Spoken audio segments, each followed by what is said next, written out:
उठी, मगरिब की अजान हुई तो लोग कहने लगे लो जी अब बस हो गई। ख्वाजा कुतुबुद्दीन साहब ने अल्लाहु अकबर कह के मगरिब की जमात जब मैदान में खड़ी की तो अपनी भी चीख निकल गई, आए नहीं। लेकिन जब नमाज का सलाम फेरा तो ख्वाजा मोइनुद्दीन साहब की 2 रकतें अभी बाकी थी।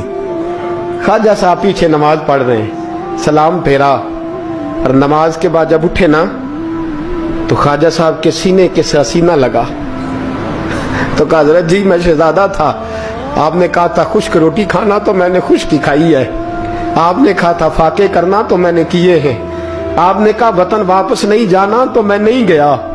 हुजूर इस इम्तिहान का आपने बताया ही नहीं था कि मुझे बता जाते, अब इस सफेद दाढ़ी से मैं जवाब देता फिरूं। ख्वाजा मोइनुद्दीन साहब ने झिड़का, पीछे हट, तू ज्यादा इज्जत वाला है कि यूसुफ ज्यादा इज्जत वाला था? तू ज्यादा मकाम वाला है कि आयशा ज्यादा मकाम वाली थी? चुप कर, ये कुछ सूफिया का तरीका है, चुप कर।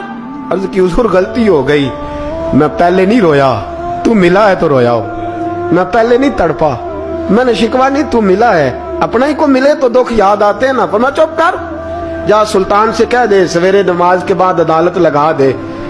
सवेरे जब अदालत लगी ना तो ख्वाजा मोइनुद्दीन साहब बाजू पकड़ा ख्वाजा कुतुब साहब का, निकले तो देखा लाइनें लगी हैं, मजमा लगा है, आंखों में आंसू आ गए।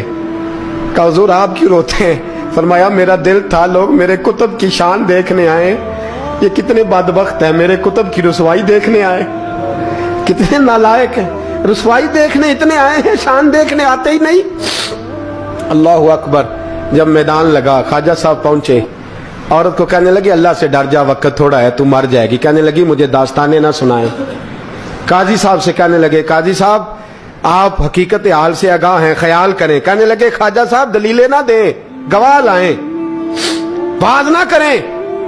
ख्वाजा साहब रहमतुल्लाह अलैह कहने लगे गवाहों को बुलाओ। गवाह आए तो ख्वाजा मोइनुद्दीन साहब ने नजर, तुम हो मेरे कुतुब पर, मेरे कुतुब के जुर्म के गवाह। उनकी जुबानें कांपने लगी, हाथ कांपने लगे, मैं बोलते क्यों नहीं? जब उनकी नजरें झुकी तो बादशाह कहने लगा अगर अब तुमने गवाही ना दी तो तुम्हें मैं मुजरम बना के 80